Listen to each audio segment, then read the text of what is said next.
students, welcome to Sunil's tutorial. I am Sunil Mirwani and today we will be doing this chapter called as Solutions and Colligative Property. Let's understand what is a semi-permeable membrane.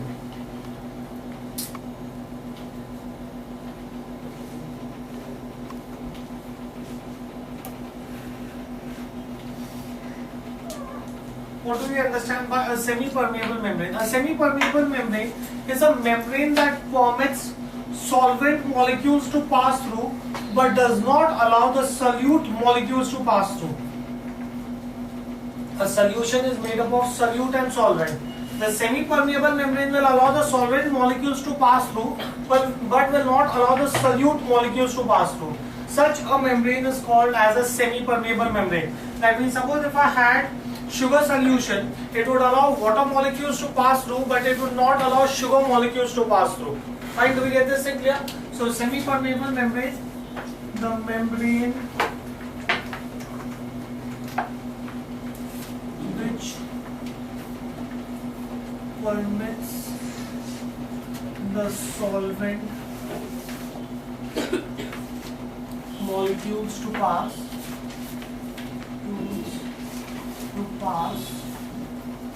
through it, which allows solvent molecules to pass through it but not the solute molecules,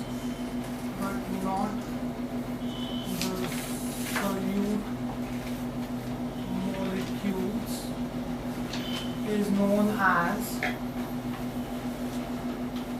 semi-permeable membrane.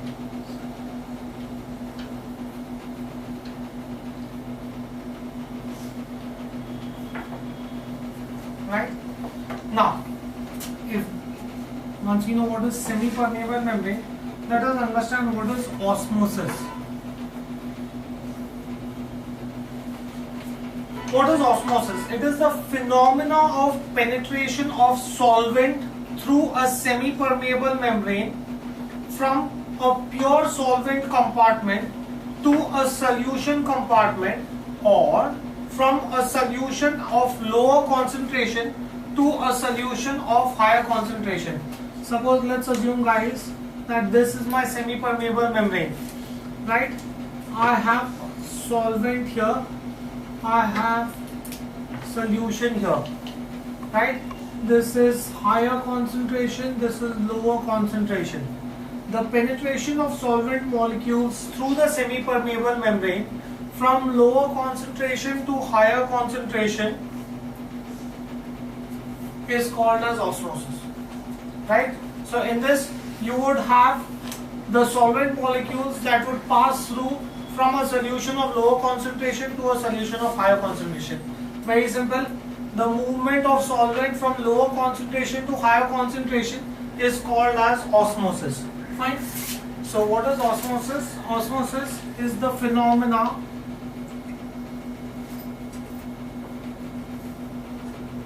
of penetration of solvent through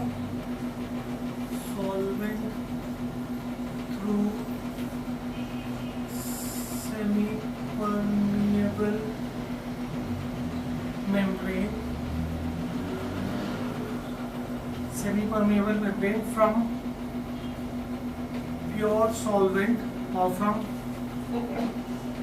solution of lower concentration to solution of higher concentration.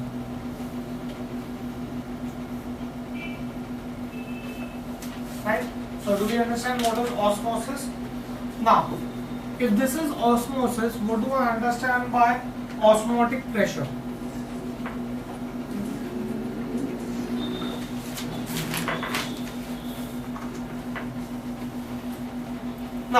Now, if the solution is going to pass from lower concentration to higher concentration, there is going to be some pressure, there is going to be some hydrostatic pressure that is going to cause this solution to pass from lower concentration, which is going to cause the solvent to pass from lower concentration to higher concentration. That pressure is called as osmotic pressure. Or if I were to put it in simple language, the pressure that brings about osmosis is osmotic pressure. Fine, do we get this in here? It is defined as a pressure applied to a solution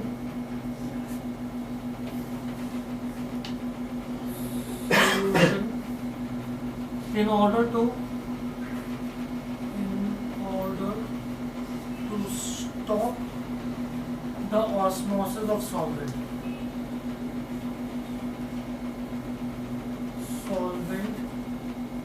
through semi-permeable membrane.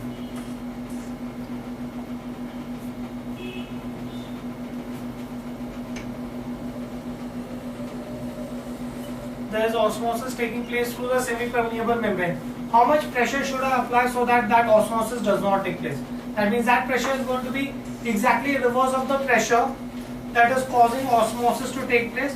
Or I could also put it in this way, I could say that the hydrostatic pressure that is built up in a solution which just stops osmosis of pure solvent into the solution through a semi-permeable membrane, right? So the pressure that would stop osmosis through a semi-permeable membrane is called as osmotic pressure. Fine, do we get this in here? Okay, next, once we know this, let's see what are the different types of solutions that you can have. You can have isotonic solution. Now, what is isotonic solution? When two solutions separated by a semi-permeable membrane and there is no flow of solvent through the semi-permeable membrane, then these solutions are said to be isotonic. In simple language, the concentration of solution is same on either side of semi-permeable membrane. When the concentration of the solution is same on either side of semi-permeable membrane, then they are said to be isotonic solutions. Fine, do we get this in here? So, when two solutions are separated by semi-permeable membrane,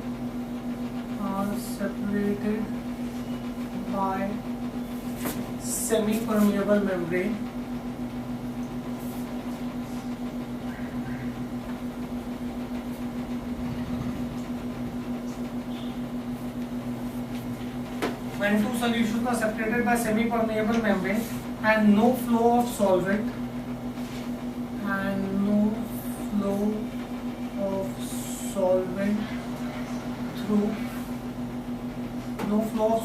through the semi-permeable membrane is observed.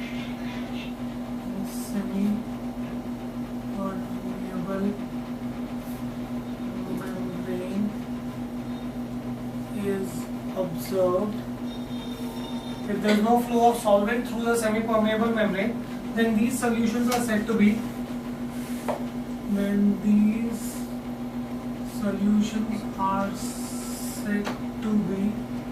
isotonic.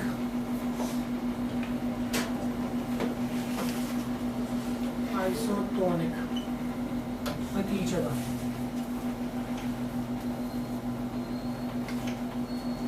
Right? That means they have the two solutions have equal concentration on either side of the semi-permeable membrane. Now let's see another definition. What do I understand by hypotonic solution?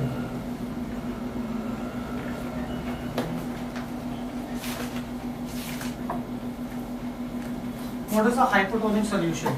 When two solutions are separated by semi-permeable membrane and the solution having lower concentration is said to be a hypotonic solution. Right? There are two solutions that are separated by a semi-permeable membrane.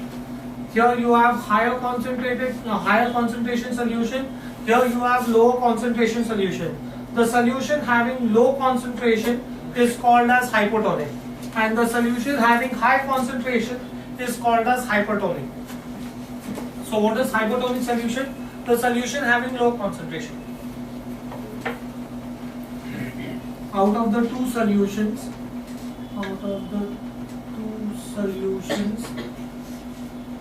separated by semi-permeable permeable membrane.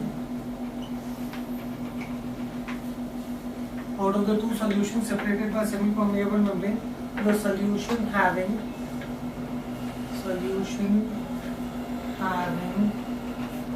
low concentration is called hypotonic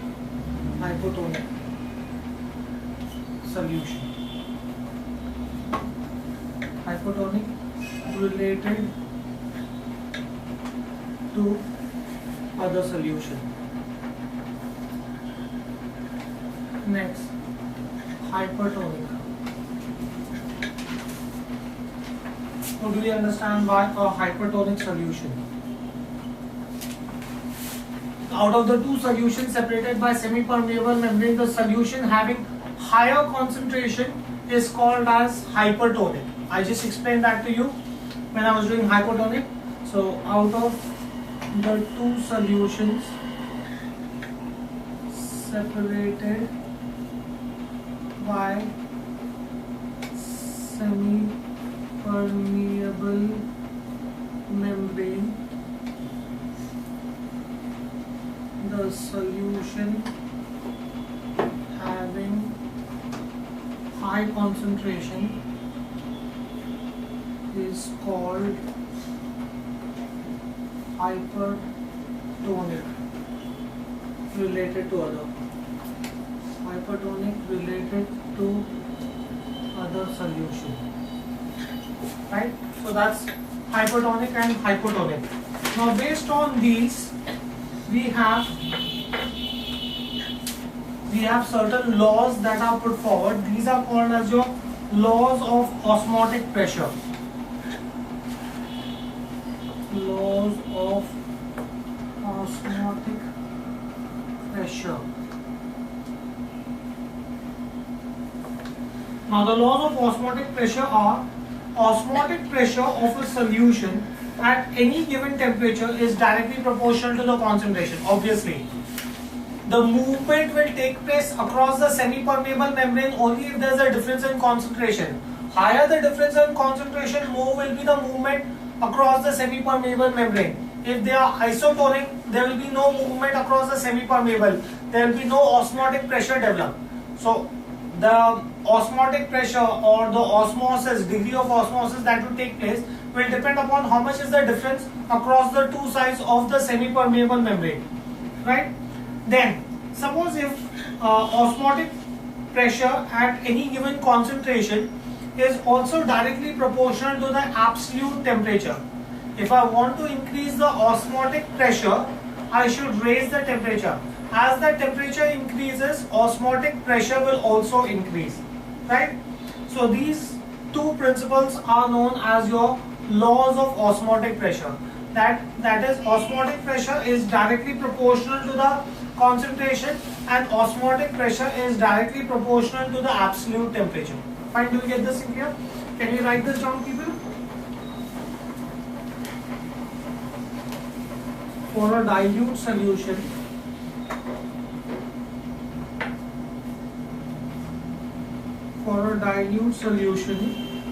A osmotic pressure is of a solution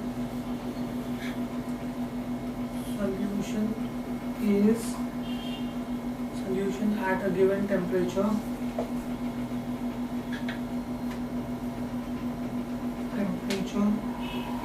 is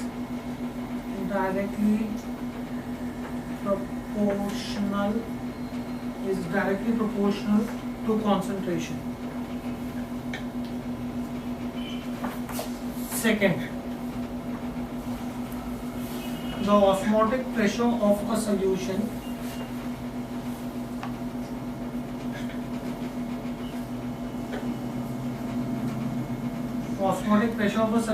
at a given concentration is directly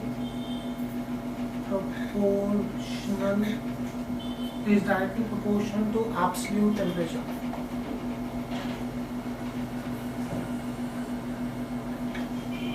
right? Those are called as your laws of osmotic pressure. Next, let's move on ahead. What is Van Hoff-Boyle's law?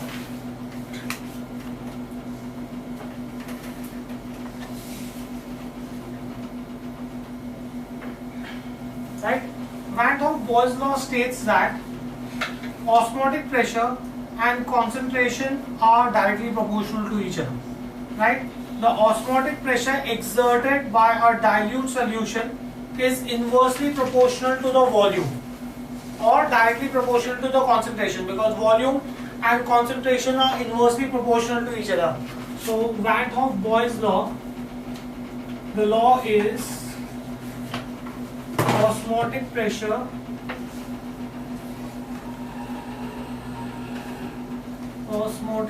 exerted by dilute solution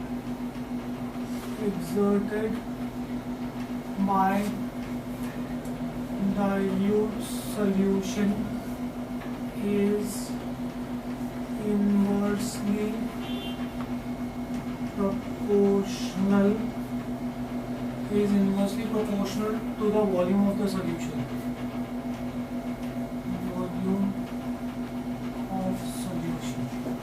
That is what Van Hoff-Boyle's law, right? So if I say that if pi is equal to osmotic pressure and C is the concentration of solution, then I can say that pi is directly proportional to concentration, right? Now if the concentration of the solute, this is by my laws of osmotic pressure, this is not your Boyle's law, this I'm just writing your, this is my laws of osmotic pressure. I'm writing osmotic pressure short form OP. You're not supposed to write that in the exam, okay? If concentration of solute is expressed,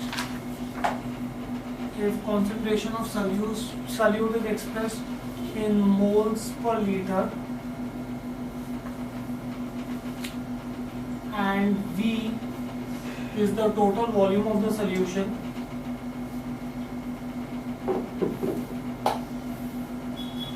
if V is the total volume of the solution containing 1 mole of solute, then we know that concentration is inversely proportional to volume, right? Or concentration is equal to reciprocal of volume. So if I substitute this in my laws of osmotic pressure, I'll get osmotic pressure is inversely proportional to volume. That's how the Van Hoff-Boyle's law was derived. So Van Hoff-Boyle's law states that osmotic pressure is inversely proportional to volume, right? Now, if you look at this law is very similar to Boyle's law of gases. P is inversely proportional to V, keeping T constant. Okay, next, let's see another law, Van Hoff-Charles law.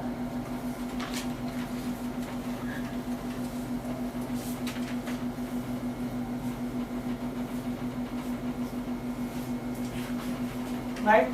Van Hoff-Charles law. The law states that osmotic pressure exerted by a dilute solution,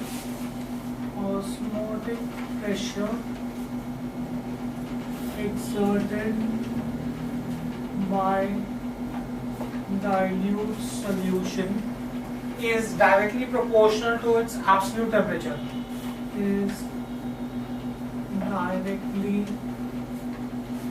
Proportional to its absolute temperature. So osmotic pressure is directly proportional to absolute temperature. That is Van Hoff-Charles law, which is very similar to my laws of osmotic pressure. In fact, it is same as my law of osmotic pressure. Right? Now, based on these two laws, Van Hoff put forward an equation which is called as Van Hoff equation for solution. Van Hoff equation equation for solution. Van 't Hoff equation for solution is based on Van 't Hoff-Boyle's and Charles' law, right? If I were to join the two laws, what I would get would be called as Van 't Hoff equation for solution. Osmotic pressure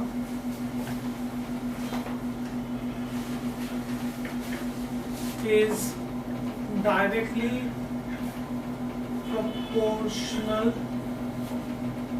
to absolute temperature and inversely proportional is directly proportional to absolute temperature and inversely proportional to volume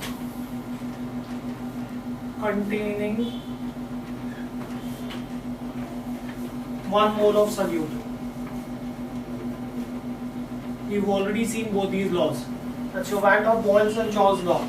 Therefore, I can say that pi is inversely proportional to V, and I can say pi is directly proportional to T. Combining the above two equations,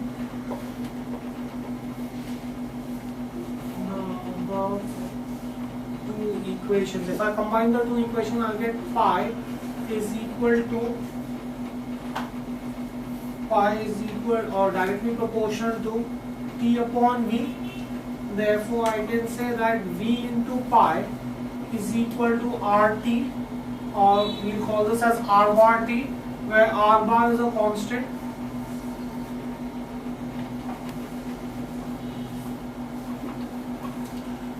Right? Now this equation is almost similar to your gases equation, which is PV is equal to RT, right? Now, as Van 't Hoff equation is also derived for 1 mole of solute, as Van 't Hoff equation is derived for 1 mole of solute dissolved in V liters of solution, I can say that for 1 mole of solute you have V into pi is R bar T. Therefore, if n moles of solute,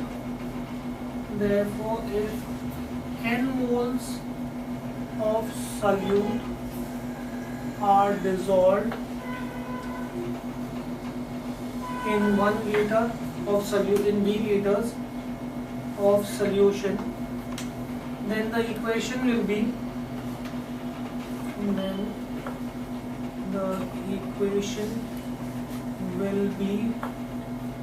V pi is n R bar T, right? Where I can say that pi is n R bar T upon V, but we know that concentration is n upon V. Therefore, I can say that pi, instead of n upon V, I'll write C R bar T. So pi is also going to be equal to C R bar T. So that's my Van 't Hoff equation for a solution. Next, let us see certain abnormalities that occur in Van 't Hoff equation. Let's talk about abnormal osmotic pressure.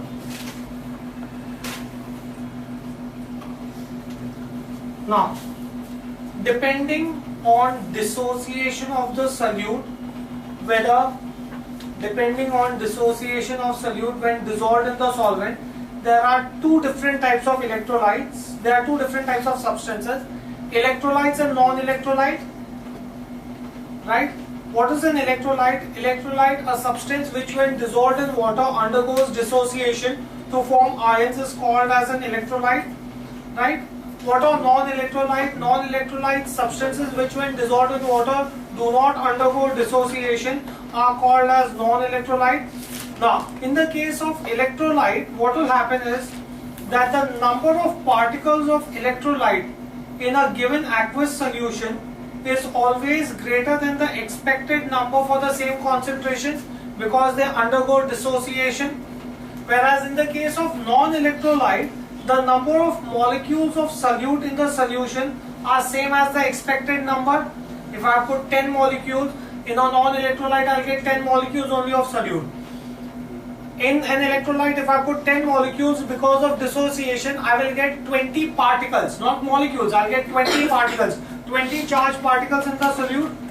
So, and we know that the magnitude of colligative property is directly proportional to the number of solute particles, right? And it does not depend upon the nature of the solute particle, whether they are positive or negative.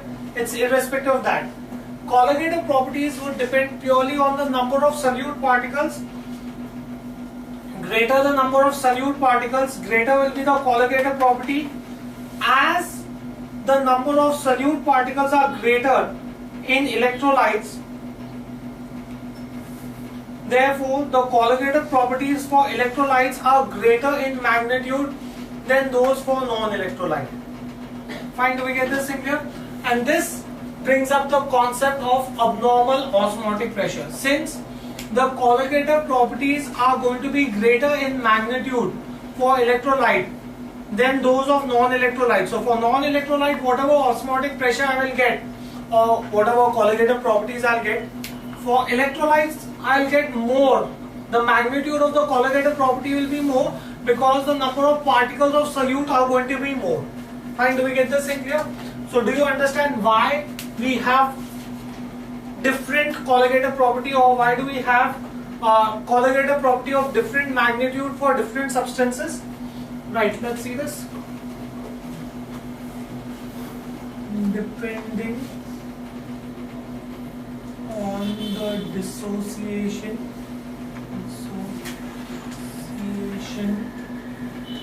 of solute, depending upon the dissociation of solute when dissolved in solvent, there are two types of substances.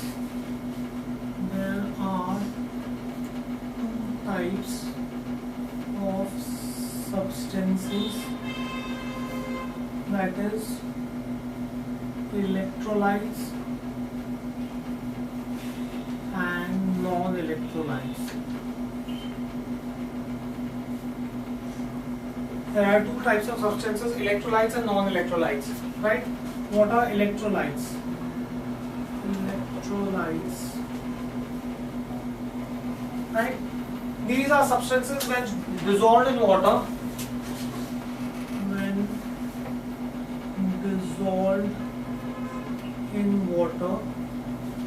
undergo dissociation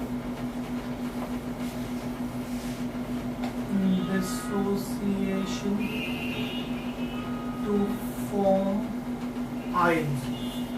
They undergo dissociations to form ions. Example, suppose if I were to dissolve potassium chloride in an aqueous solution, I'll get potassium ions and chloride ions. Thus, if potassium chloride is the solute in a solution, we will get 2 particles per potassium chloride ion. One molecule will give me 2 particles, right? There I can say the number of particles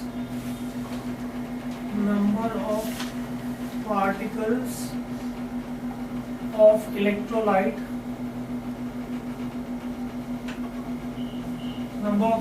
electrolyte, in a given aqueous solution,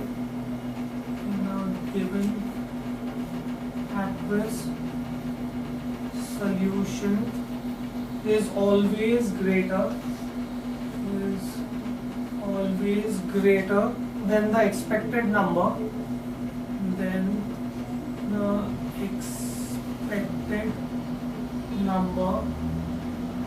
for the same concentration. I put 10 particles.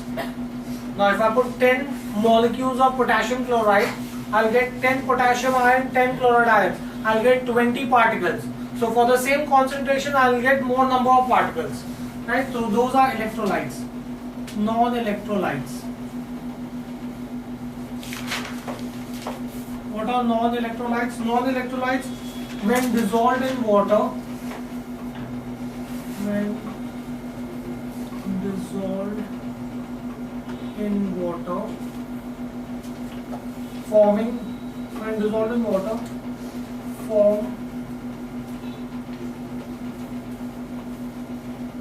form a solution having no dissociation. So they do not undergo dissociation when they are dissolved in water. Therefore, that means if I put 10 molecules of say glucose, I'll have only 10 molecules of glucose. There will be no dissociation there, right? Therefore, I can say that the number of particles, the number of molecules of solute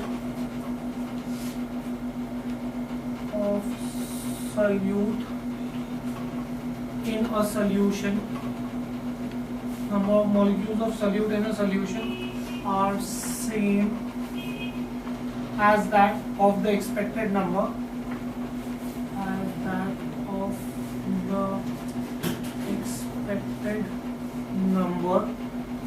for same concentration. Right? Now, why did we study about electrolytes and non-electrolytes? Because the magnitude of colligative properties, the magnitude of colligative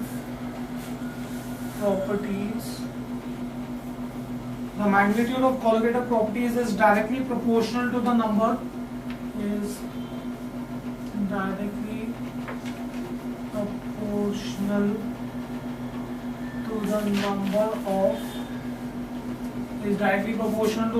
of solute particles.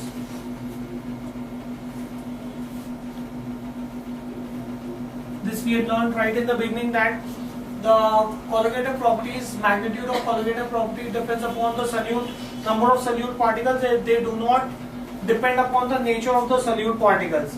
Therefore, I can say greater the number of solute particles, greater the number of solute particles,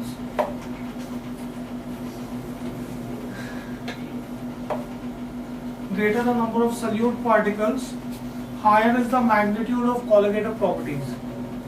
Higher is magnitude of colligative properties. Right?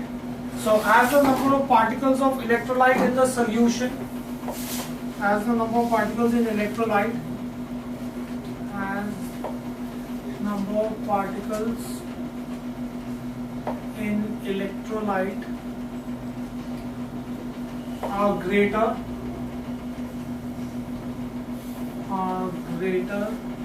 than number of particles in non-electrolyte,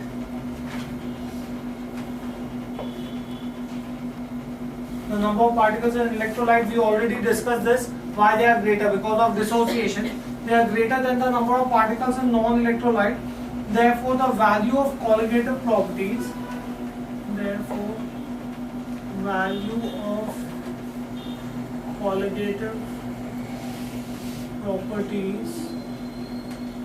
value of colligative properties for electrolyte is greater than its magnitude for non-electrolyte. Then its magnitude for non-electrolytes. Fine, do you get this thing here? Now, this would give rise to a phenomenon called as abnormal osmotic pressure. So do you understand why we will have abnormal osmotic pressure? because there would be more number of particles in an electrolyte. The number of particles that I will get in an electrolyte solution is more than the expected number. Now, when you have abnormal osmotic pressure, there can be two different types of abnormal osmotic pressure. I can have abnormal osmotic pressure due to dissociation.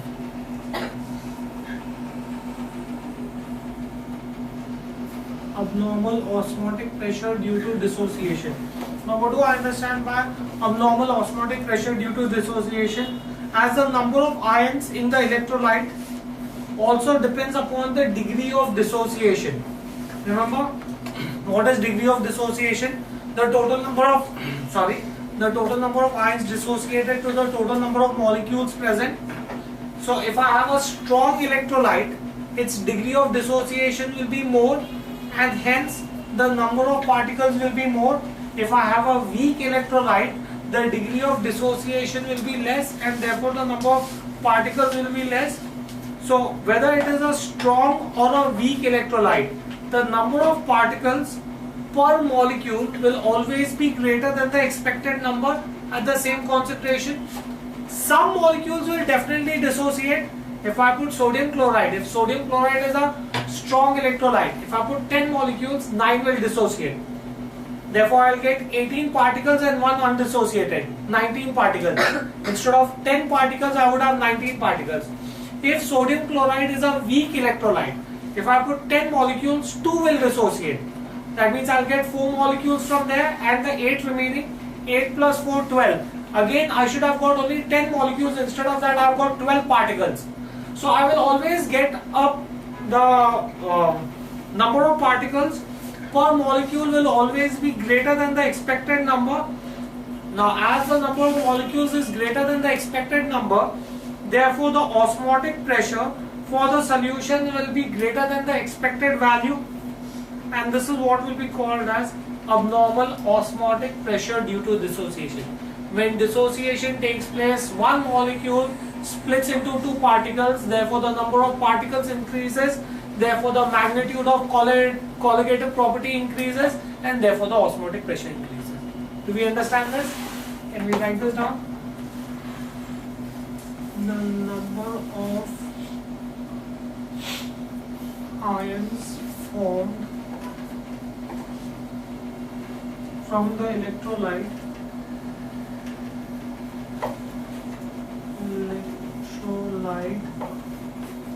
depends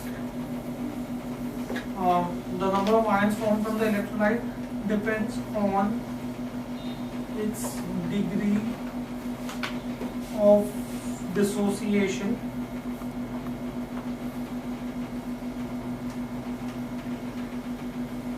right.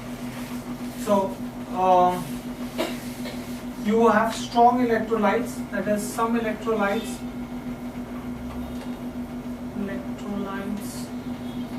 dissociate completely,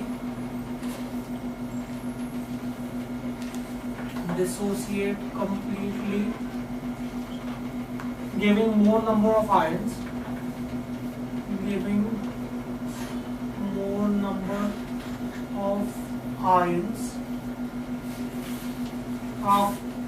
are called strong electrolytes.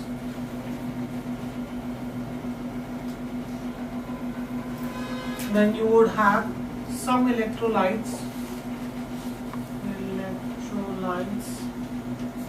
dissociate to less extent,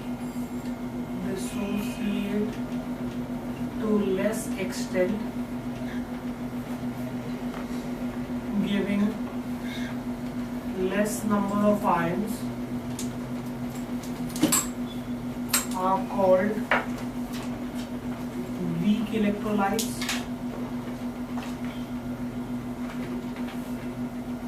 So either I could have strong electrolytes or weak electrolytes, right? Now whether I have strong or weak electrolytes, whether strong or weak electrolytes light, the number of particles per molecule, the number of particles per molecule will be greater than the expected number, are always greater than the expected number,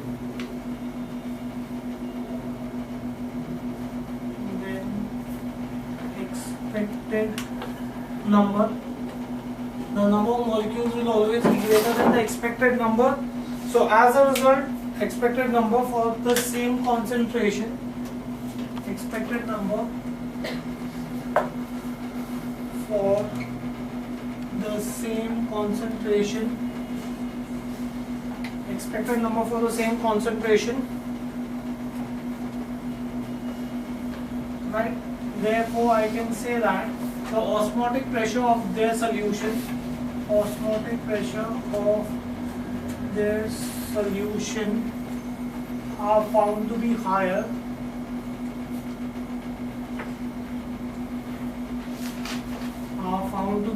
than those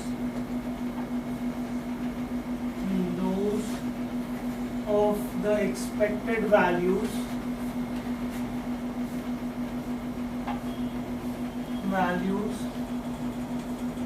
right? As a result, the osmotic pressure will be greater, and this is known as, expected values is known as abnormal osmotic pressure.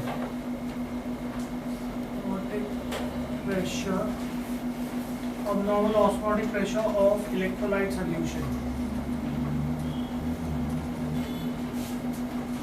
Right? So that would be abnormal osmotic pressure of electrolyte solution.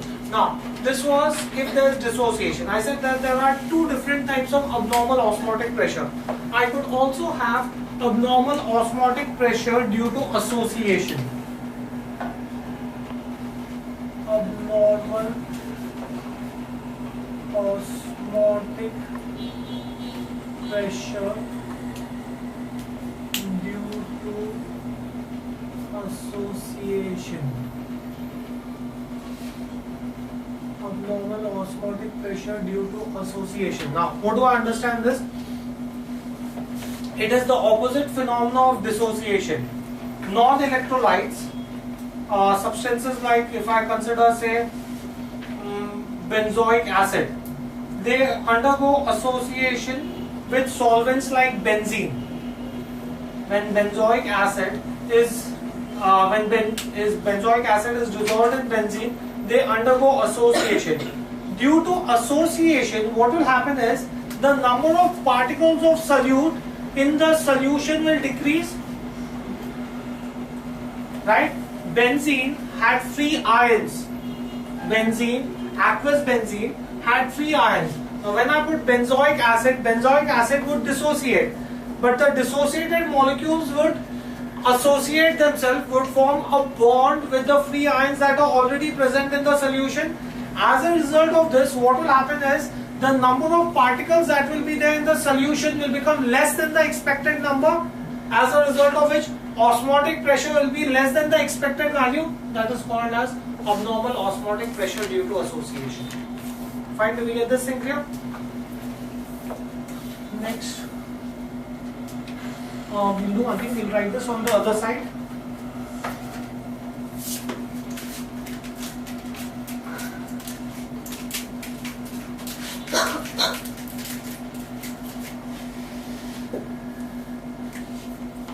So I can say opposite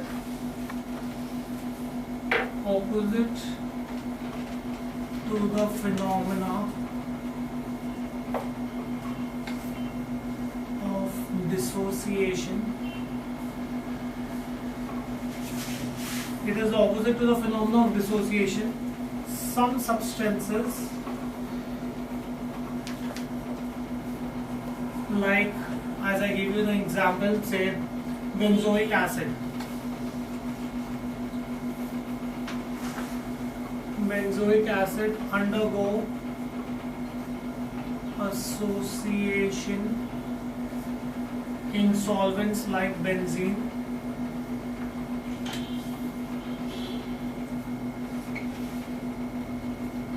They undergo association in solvents like benzene. Due to the association of molecules in a solution, due to the association of molecules in a solution, the number of particles reduce.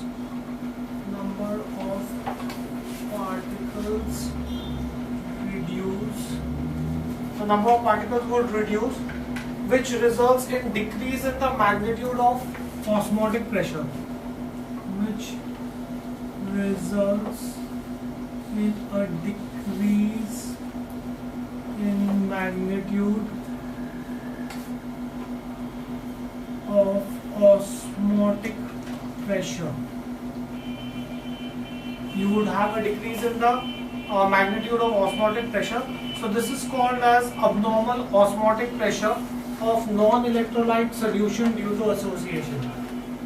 This is called as abnormal osmotic pressure of non-electrolyte due to association. Fine, do we get this thing here? So, do we understand what is abnormal osmotic pressure due to dissociation and what is abnormal osmotic pressure due to association? Next, let's see another law. Let us see Van Hoff-Avogadro's law.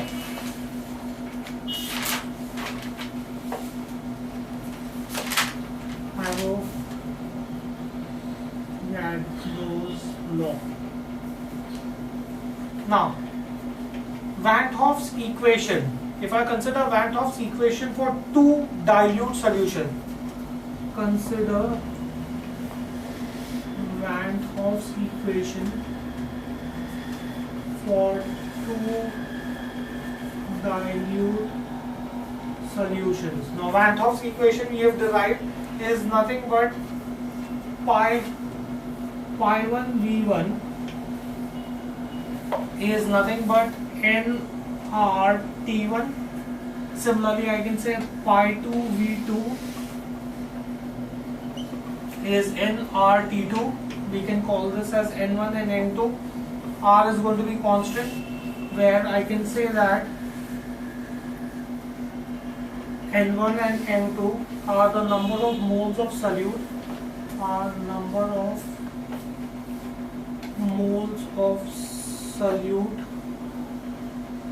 in V1 and V2 liters of solution.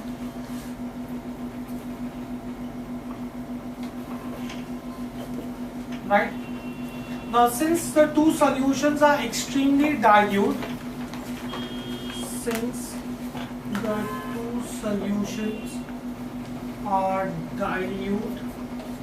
their osmotic pressure would approximately be the same and their temperature would also be the same, right? If their osmotic pressure and temperature is same, if I divide the two equations, I can say that dividing the two equations, I'll get pi 1 V1 upon pi 2 V2 is N1 RT1 upon N2 RT2. We just said that pi 1 is equal to pi 2. We also said T1 is equal to T2 because they are dilute solution. R and R gets cancelled. Therefore, I will get V1 upon V2 is N1 upon N2. Right? And this is called as your Van Hoff-Avogadro's law. Osmotic pressure and temperature remaining constant, equal volumes contain equal number of moles. That was my Avogadro's law. So using Van Hoff equation, I have proved the Avogadro's law. So what does the law state? The law states that osmotic pressure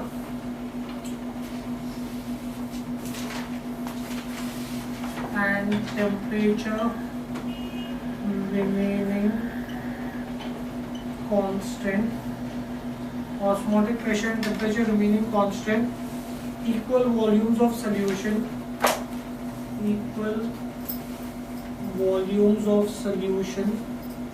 have equal number of moles of solute,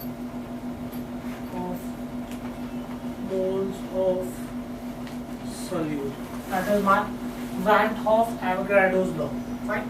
Okay, we'll stop this here for the day. Thank you very much.